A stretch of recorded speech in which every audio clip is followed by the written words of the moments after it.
ito naman, mga kababayan, pag-usapan naman natin. Sabi ni Philip kanina, vote straight. Hoy, parang mga kababayan yung hiling ata ni Philip Salvador, oy, ano kaya to? Matatawag ba natin na wish granted? Pambato ng PDP, panalo. 12-0 sa survey. Oy, totoo, GP? 12-0 sa survey? Eto, mga kababayan. Ang PDP laban talagang desperado. Talagang para malinlang lang ang tao, mga kababayan. Inilabas po nila ang kanilang sariling survey. Oh, ito yung survey ng PDP. 12-0. 12-0. Oh, tingnan nyo. Grabe talaga kasi nungalingan na itong mga to. Philip, alis ka muna dyan. Ang pangit din ng mukha mo. Alis. Ayan, mga kababayan. Ito po. Alam nyo ba yung page na ito na pangalan ni Arclight? Okay? Sabi dito, numbers don't lie. Nagsalita na ang mga netizen. Arclight Senatorial Preference Survey 7th run. Oy, sino ang iboboto mong senador? Mga kababayan, nagkaroon daw sila ng poll conducted from February 22 to February 25, 2025 with 66 senatorial candidate to choose. From Arclight, with its 2 million followers, 1.8 lang. Kayo naman, masyado kayo nilalagpasan nyo eh. 1.8 lang kayo.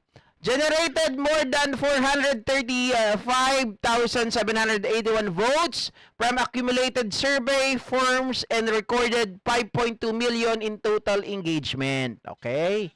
Sabi nila, mga kababayan, here's the result. Top 1, Senator Bongo. Top 2, De La Rosa. Top 3, mga kababayan, si Kibuloy. Top 4, Marcoleta. Top 5, Bondok.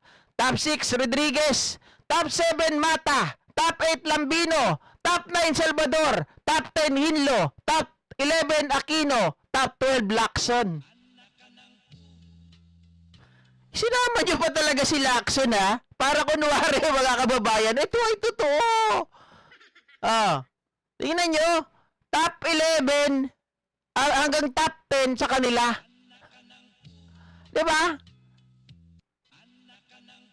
Mga kababayan, kaya lang, magugulat kayo dito. Ito.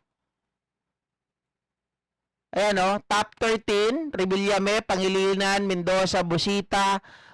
Yung nasa nasa alyansa from 20 to 24 onwards.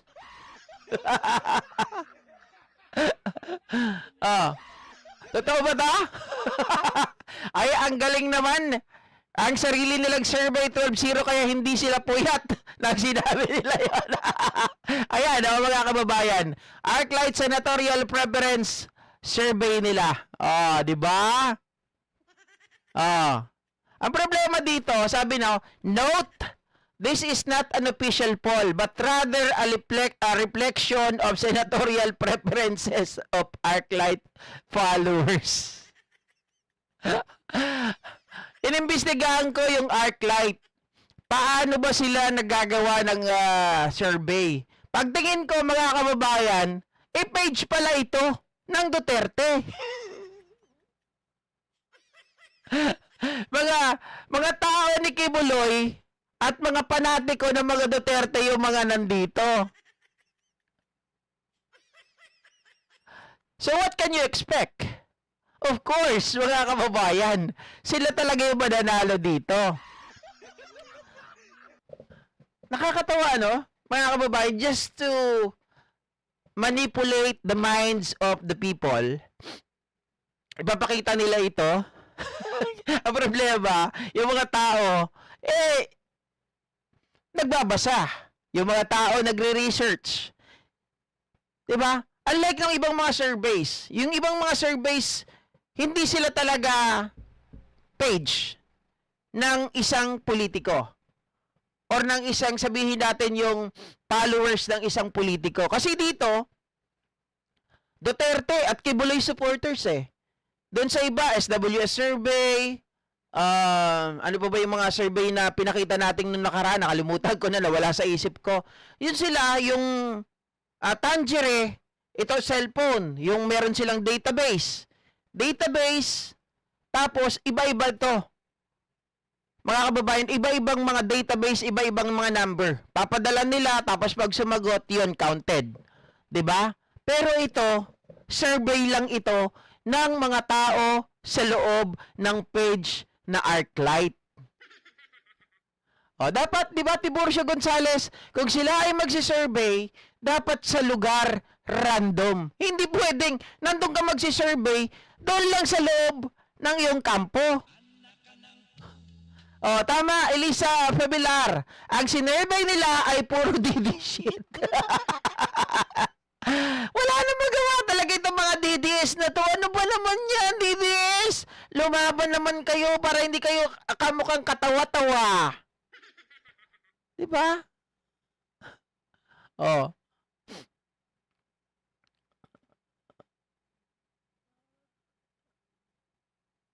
Tama na sana si Tiburcio eh. Diba? Kaya lang, marami na daw galit kay BBM. Talaga ba? Ikaw talaga, Tiburcio. Oh. Alam nga naman, okay na yung mag-survey sa ibang lugar. Huwag lang yung mag-survey ka doon sa sarili mong baluarte. Tapos yung followers mo, DDS at makikibuloy. Puro member pa ata ng KOJC ang member ng ArcLight. Di ba mas nakakahiya yun? Nag-survey ka sa sarili mong paligid. Nag-survey ka na alam mo naman yung magiging sagot. Oh, kampo yan ng mga Duterte at Dicky Buloy. Basta talaga DDS, utak, luga, tanga-tanga. Oh. Sabi ni Vernie Pascual, tama yung survey nila, Boss GP, sila yung zero.